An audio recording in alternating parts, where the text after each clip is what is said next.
আসসালামু আলাইকুম রহমতুল্লাহ। আমি আসলে বিগত 6 মাসে নতুন কোনো বই পড়তে পারিনি।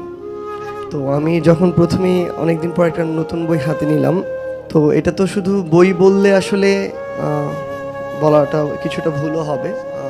পবিত্র কোরআন মাজিদের একটা সারমর্ম চোখের সামনে। এই যে ইয়াং জেনারেশন, আমার মনে হয় এই বইটা ঠিক আমাদের মতো, আমাদের আসলে এরকম পছন্দ। আমি একটু আগে দেখছিলাম যে সূরা বাকারা 286 আয়াত প্রায় আহ, পাড়া অতিক্রম করে চলে যায়, সেখানে এখানে 6টা পেজে লেখা। আমি এই 6টা পেজ একবার পড়লাম বসে বসে। তো আমার কাছে মনে হলো যে একটা সামগ্রিক একটা সামারি আমার মাথায় এখন আছে, মূল মেসেজটা আমার মাথায় আছে। কোরআন আমাদের নিজেদেরকে সমৃদ্ধ করার জায়গা, এবং সবচেয়ে গুরুত্বপূর্ণ হচ্ছে আমাদের স্কুল কলেজ লেভেলের যা স্টুডেন্ট, তাদের সামনে যখন এরকম রঙিন বই বিভিন্ন ডিজাইনের সামনে থাকে, তখন এটা ইন্টারেস্টিং লাগে আমাদের কাছে। আমাদের জন্য দোয়া করবেন। আমরা বিশ্বাস করি খুব বেশি দিন নয়, হয়তো 1 থেকে 2 মাসের মধ্যে এক নজরে কোরআন বাংলাদেশের প্রত্যেকটি ঘরে থাকবে।